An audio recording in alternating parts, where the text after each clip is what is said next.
All right, everything is good. Links down below, as always, to Credit WWE, where I'm getting my information from, the full video recap, and the text results, which is good because last Monday Night Raw, there was like nothing. There was like, it's like it didn't exist.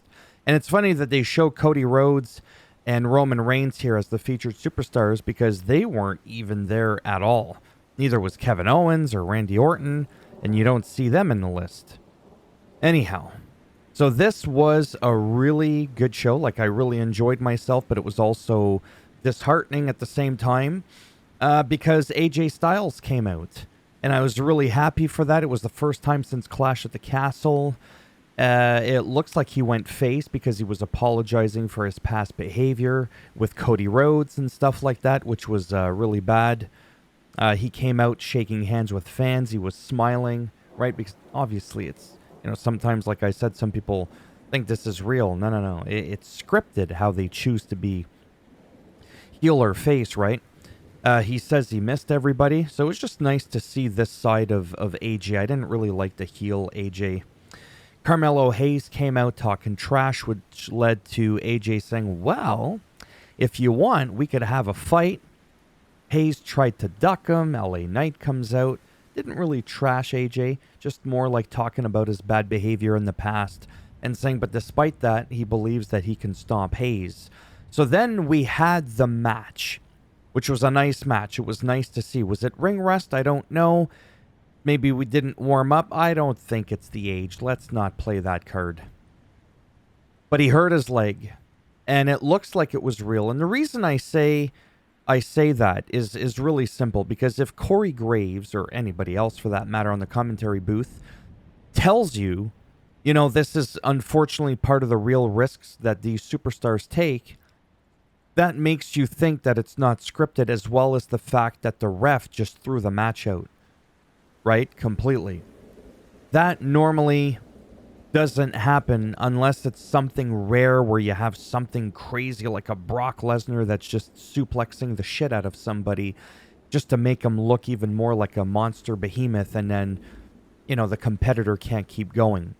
This was not meant to be that. Now, the ref didn't throw up the X sign. I can't do it because I'll smack my microphone. He didn't throw up the X sign. But the X sign is usually for, I think, things more serious like a concussion or superstar complaining they can't breathe. This was his ankle, allegedly. And yeah, it looked like it was pretty real. He was being checked out at ringside.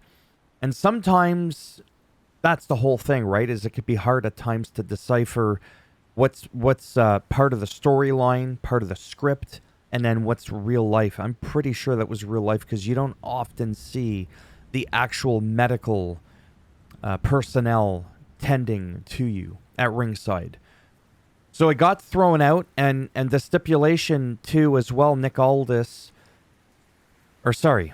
LA Knight said that if Hayes won, which he kind of technically did, he'd get a shot at LA Knight, but rumor has it that Nick Aldis said backstage afterwards that that's not going to happen. That match isn't going to happen. Okay. And then we see LA Knight coming out with the blunt force trauma. Little recap of that time. This was really good. This was fun. Okay, so I got to talk about this, man. I'm so hyped. Really, really excited.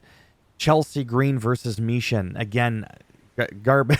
When I say garbage match, now that you got the thumbnail, I don't mean the match was trash. Well, no, it literally was trash. It was garbage. Haha.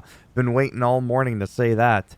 It was a dumpster match where a person wins if they toss their opponent in the garbage and then close the lid. So I really like I've been saying for a long time, well, for as long as it's been happening, that Michin getting the spotlight. I think she's really good, underutilized for the longest time. Then you had some of these other people that I don't need to name names that would come that be fresh, and they were kind of just awkward, overly telegraphed, and just didn't seem quite like natural. It felt too much like it just was awkward, period. And for me, Michin and Chelsea are just good. And what was really amazing was when Chelsea hit that Canadian Destroyer move, like oh my God. But I wasn't surprised. I think I was more surprised by the fact that they allowed her to do that. And what I mean by that is because when you're playing a role, remember, Chelsea's supposed to be like that whole, I don't want to do that. I don't want to get involved. Kind of like with the whole Seth Rollins things years ago when he was champion and he had J&J Security and they were really making him out to be the biggest coward ever, just running away from everything. And all of a sudden he grows balls of steels and he's taking on all challengers. So she plays her role super well, and it's when she makes those moves and she nails them 100% perfect that you know, like more than ever, that she's a very strong competitor, very capable in-ring performer, actual wrestler. You just won't necessarily always see that showcased. And I'm always going to go back to probably one of the ultimate examples. Hulk Hogan in the 80s when he would wrestle in Japan, he'd be doing drop toe holds and drop kicks, and they were good ones. Okay, and this guy could go. I was like, God damn, where's all this coming from? The Russian leg sweep, just boom, boom, boom, boom. Just all these moves that were like really good. Holy shit, this guy can go for a big guy. Then he comes to WWF at the time, and it's all like leg drops, boots, and a couple of punches and flexing, and that's it. He's got less moves than John Cena. That doesn't mean he can't wrestle. Again, that was the style they had him doing. That doesn't mean he can't do more. So just always remember what you see on TV. You could be thinking to yourself, oh man, this person's so amazing. This person seems very bland and boring. And perhaps they are. But you might be surprised to find out that that person that's bland and boring might actually be more than twice as capable as the other one. I'm just saying. Yeah. So anyways. There's that. And what was fun about... Man, I got sidetracked, but that's okay. This is my show. Smack Talk. I'll talk all the smack I want. With this, Mishin wins the match despite Piper Niven coming out and distracting. I was like, they're just going to crush her and literally bury Mishin. But they didn't. I love Piper Niven. I didn't like that she interfered in the match, but I liked that that didn't play a role in who won or lost. So that was great. To me, this was like, I just really had fun watching this. This, again, is very bizarre. So Bayley calls out Nia Jax, right? Good in-ring promo from when she was a heel. You stupid idiots. You stupid idiot. Like, she was just terrible on the mic as a heel. But here, just the way she was talking, I was like, oh, wow, I almost forgot again that she was capable of doing that. Tiffy, it was funny because she's like, you know what, at least not a stupid bitch. And I was like, oh, snap, because of the whole, like, once in a while when they're allowed to drop something like that, it makes it more impactful than if they were just throwing that around all the time. Then there was a bit of a melee. As you could see, she grabbed Tiffy Stratton's briefcase, and then Tiffy looked like she was going to whack Nia. And then backstage, Nia was like, if I didn't know any better, I'd think, you were trying to smack me, and because you know that wouldn't happen. So she's always berating and belittling Tiffy, and I'm not buying it.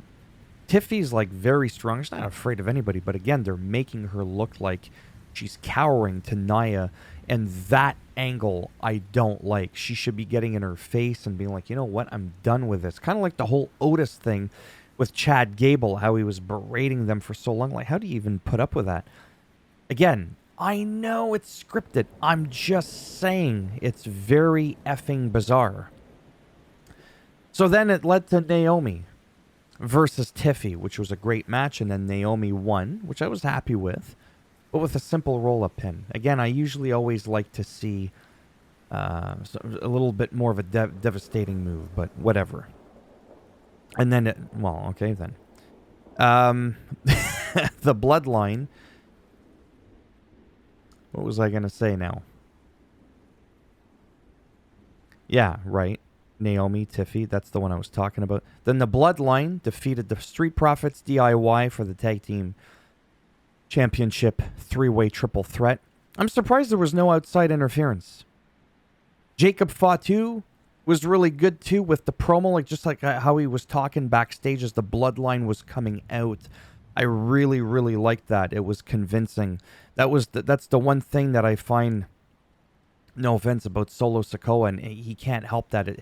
It's the tone of his voice. Like, I hate my voice. Jacob Fatu has that. Yeah. You know, he just has that grit in his voice. And it just sounds more convincing. And he's just all like talking and aggressive. And then Solo's like, acknowledge me. I am the tribal chief. Again, I'm not making fun. I really am not making fun of him. You cannot change that. That's his voice. But unfortunately, okay, it's almost like we should go back to having him being silent. Now we know why he was mute to begin with. And he needs a mouthpiece like a Paul Heyman. Okay, because, yeah. But yeah, this was really great. The match was bananas. Like that part with Montez Ford when he was on the top turnbuckle and then he just jumps over, lands on the ladder. Because you got to understand, ladders are wobbling when you got people goosing around there. I mean, physics. It could fall over. And anyways, this was just great. So overall, I had a lot of fun. There was no Roman. There was no Cody. There was no KO. There was just not a lot of other people. And that's why sometimes I actually wish SmackDown was a bit longer, just to help have everybody share a little bit of their story. Randy Orton wasn't there. Maybe you don't need everybody to always be there every week, but I kind of wish you sort of could, because then everybody would be getting TV time. But this is where it's a good thing I'm not in control, because I don't know what I would do if I had control of like how long are the shows and how much airtime are certain people going to get. There's a lot of people that I'm starting to go through and going, oh shit, what happened to these people? Like the OC again, where are they? Is AJ gonna apologize to Mishin? Like they were a part of that group, right? For so long, and in New Japan Pro Wrestling. Yeah, there could be a lot of gaps that are closed with having a longer show, but some people would prefer a shorter show. Maybe not quite 3 hours, but anyways. And there you have it. That's all I got to say about that. 12 minutes. It's almost as long as the SmackDown show felt. Thumbs up if you liked the video. It does greatly help support the channel, as always with the algorithm. Thumbs down if you didn't like it, and you'll get the Solo Sikoan spike right in the rectum, and then it'll get bashed by Bailey with Tiffy's briefcase. And if you want to subscribe to the channel, naturally, that'd be great. But if not, thanks for stopping by anyways. Take care. Maybe I'll see some of you in the next one. Bad Blood. Is it bad? Yes. For some reason, I thought it was some other name and then Blood. But yeah, Bad Blood. Tonight, as of the making of this video, like 10 hours at like 6 o'clock Eastern Time, 3 p.m. Pacific. Really, really excited for that. And naturally, I'm going to cover that the next day when I watch it, because I usually watch my wrestling like either late at night or I watch it the following day, early in the morning, which is why I record right after that. Anyhow, take care. Have fun watching Bad Blood tonight. Bye for now.